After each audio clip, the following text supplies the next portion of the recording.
Quand Jésus prie, il nous apprend déjà à prier.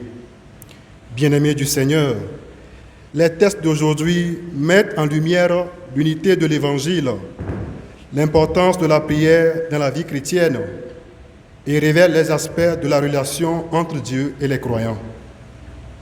Ainsi, dans l'extrait de son Évangile, Saint Luc nous rappelle l'essentiel de la prière du Seigneur. Cette prière nous invite à penser d'abord à la gloire de Dieu, ensuite à ses intérêts et à ses droits, enfin à nous-mêmes et à nos besoins. Cette prière de Jésus est un don qui nous ouvre le chemin de la proximité avec son Père et notre Père. En fait, Jésus nous apprend à devenir enfants du Père et frères en humanité. Ainsi, par la parole de Dieu, qu'est l'Évangile, Dieu nous parle et par la prière, nous lui parlons. Cette parole est la même annoncée à tous les hommes de divers horizons. Rien n'y est ajouté, rien n'y est retranché. Ceci est un rappel que la vérité de l'Évangile transcende les différences culturelles et religieuses. Il est donc important de maintenir l'intégrité de la foi tout en favorisant l'unité dans la diversité. C'est pourquoi l'apôtre Paul, dans sa lettre aux Galates, souhaitait avoir une même pensée avec ses frères de Jérusalem pour que l'œuvre de l'Évangile se poursuive dans l'unité. Le Christ a déjà battu le mur qui séparait les nations. Éphésiens 2, verset 14. Il a libéré tous ceux qui, par la crainte de la mort, étaient pendant toute leur vie assujettis à la servitude. Hébreux 2, verset 15. Nous formons donc l'unité et la communion dans le même évangile.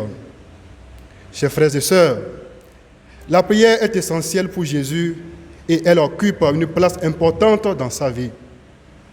Ainsi, après avoir fini une de ses prières, les disciples, impressionnés par sa manière de prier, lui demandent de leur enseigner à prier comme Jean-Baptiste l'a fait pour ses disciples.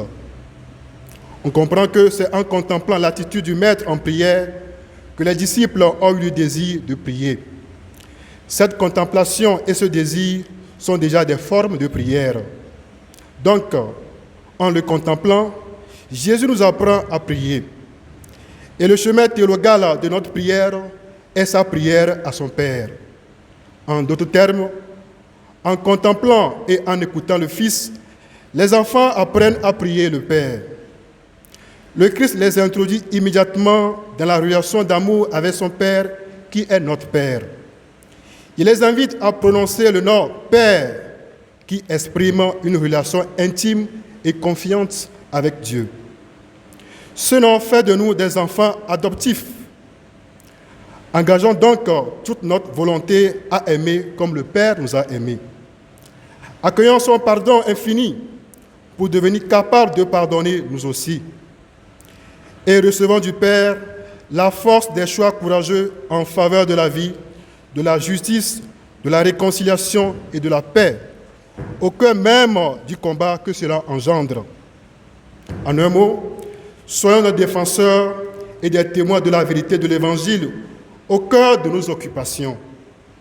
Sachons reconnaître aussi la présence du règne de Dieu parmi nous. Au cours de cette Eucharistie, où nous prions comme les enfants d'un même Père, demandons au Seigneur de nous apprendre à le contempler et à avoir la bonne attitude dans la prière. Amen.